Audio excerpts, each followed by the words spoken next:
I just had my 10x 360 with Brandon Dawson. I'm Ria, and here are my 11 lessons learned on today's topic. 2 underperforming will sink you faster than the 1. Lesson 1. Case. I have 2 personal training studios and the opportunity to potentially take over a third in my area.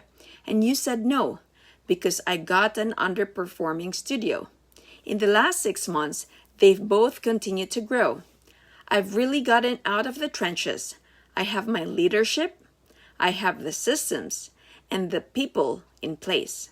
So my question is, what am I not thinking about, or what should I be thinking about in this decision of taking over the third studio? And the third studio was hitting $25,000 a month in revenue to over $40,000 a month, to give you reference. Lesson 2. Answer. Brandon says, well, I guess the question is, $40,000 a month is great, but what is the actual capacity? Lesson 3. So, if I had a mini storage and it was 30% occupied, now with a 60% occupied, I feel pretty good about it because I go from losing money to breaking even. But if I went to 90% occupied, my confidence level will be through the roof. Lesson 4. Brandon says, another way to look at it, if you just get the other one up to 40,000 and you can make 10,000 and build the leadership team, you'll have 3 going. But you cannot be doing that or you're going to break. Lesson 5. Brandon says, I always say the rule of 3s. If you're going to do, or when you have 1, you're supposed to go to 3. But I held you back because 2 underperforming will sink you faster than the 1. Lesson 6. And the point is, if you feel confident in your energy and in your momentum, and you can mitigate your downside. So let's say you've got it, and in 3 months into you're losing $25,000 a month. Could you shut it down and walk away from it and be done with it? Lesson 7. The lease is $32.50 per month. So that is the downside. Lesson 8.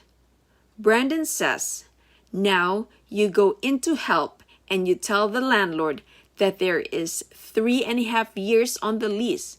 You're willing to come in and pick up, knowing the current tenant is gonna bail on you.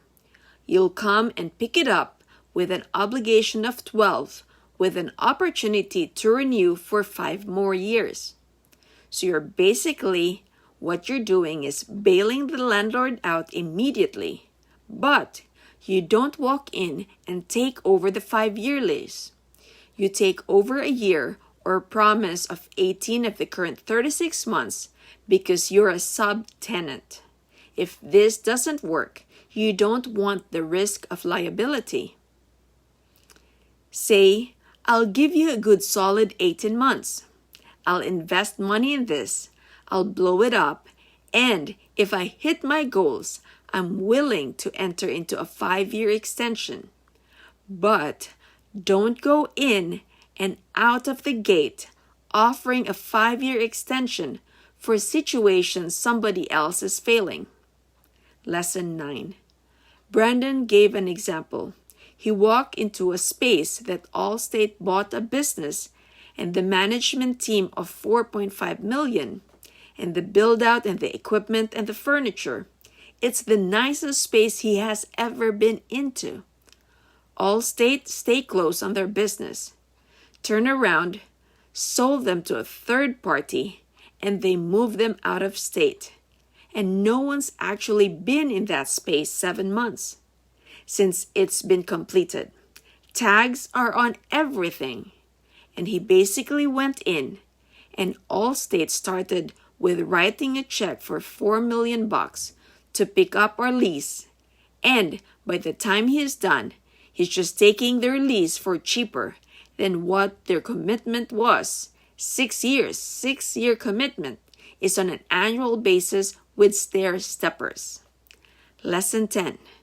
Don't start your negotiations with throwing everything at it when you do not have to. Lesson 11. Do not take your attention off the $40,000 a month and say, "Oh my God, it's doing great. We went from $20,000 to $40,000. That's not the answer.